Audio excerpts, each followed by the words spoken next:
Hello, my name is Ramon Brockington. This is my final capstone project for this year's symposium titled The State of America. That whether we are black or brown or white, we all bleed the same red blood of patriots.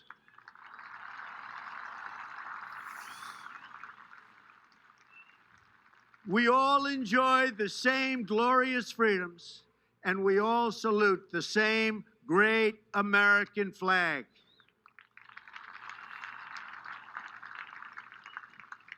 And whether a child is born in the urban sprawl of Detroit or the windswept plains of Nebraska, they look up at the same night sky, they fill their heart with the same dreams, and they are infused with the breath of life by the same almighty Creator.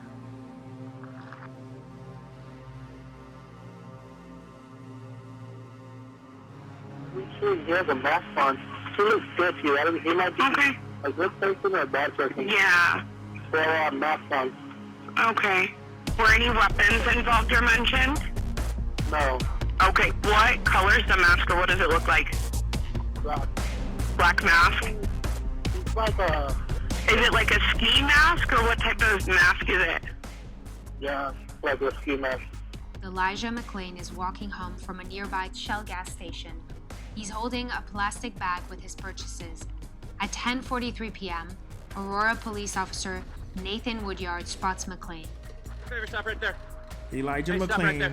died Stop. days after he Stop. was detained by the police in August of 2019. His death has come to occupy a central place in Colorado's fast-moving debate over police reform. Mr. Mclean was walking home from a convenience store on August 24th, 2019 when someone called 911 saying he looked sketchy and was wearing a ski mask and waving his arms. The police arrived, and after struggling to handcuff Mr. Mclean, officers brought him to the ground and used a carotid hold, which restricts blood flow to the brain to render someone unconscious. When medical responders arrived, after about 15 minutes, paramedics ejected him with ketamine, a powerful sedative. Mr. Mclean went into cardiac arrest on his way to the hospital. He died a few days later.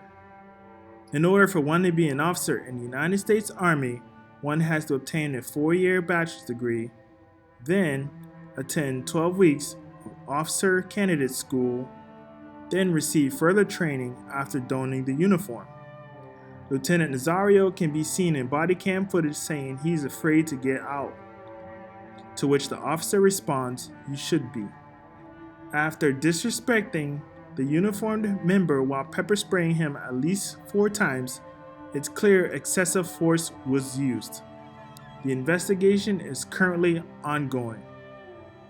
On May 13th, 1985, Frank Powell, a Philadelphia police officer and chief of the city's bomb squad, was handed an Army-style green satchel containing a bomb made of C4 plastic explosives of the sort widely deployed in Vietnam. He boarded a state police helicopter and took up his position balanced precariously on the skids of the aircraft. Quote from Frank, "I can't remember being scared, though I must have been." At 5:27 p.m., as the helicopter rose into the clear sky, he carried out his orders. Flying over a largely African-American residential neighborhood of West Philadelphia, he lined up his sights, lit with the 45-second fuse, and followed his orders. His target was the roof of 6221 Osage Avenue, a row of houses which at the time had 13 American citizens inside. They were all members of MOVE, a group which combined the Black liberation struggle with back-to-nature environmentalism. Each MOVE member took the last name Africa to signal their commitment to race equality as well as to each other as a family. After the bomb attack, a fire took hold and began to spread.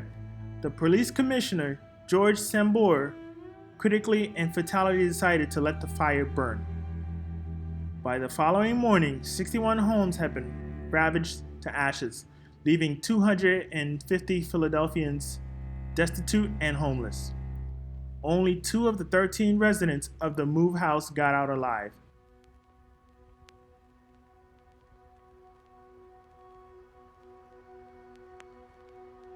Today, a federal judge ruled former North Charleston police officer Michael Slager committed second-degree murder when he shot Walter Scott multiple times in the back in April of 2015, captured on video.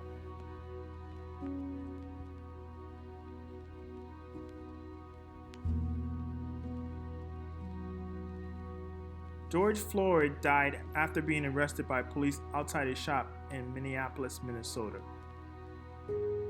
Transcripts of the police body cam footage shows Mr. Floyd said more than 20 times he could not breathe as he was strained by the officers. The key events that led to Floyd's death happened just within 30 minutes. Based on accounts from witnesses, video footage, and witness statements, the murder of George Floyd ignited riots across the entire country. Lots of innocent people, including police officers, would lose their life in the chaos.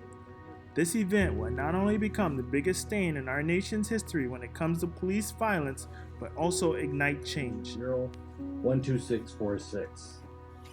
We, the jury, in the above entitled matter as to count 1, unintentional second-degree murder while committing a felony, find the defendant guilty. This verdict agreed to this 20th day of April 2021 at 1:44 p.m. For decades, African Americans have complained about being targets of law enforcement, from erroneous drug charges to false traffic stops and violations. Thanks to the invention of the cell phone camera, more and more of these events are being documented and brought to light across the nation. America has never been perfect, but with time, I hope in my generation, we are able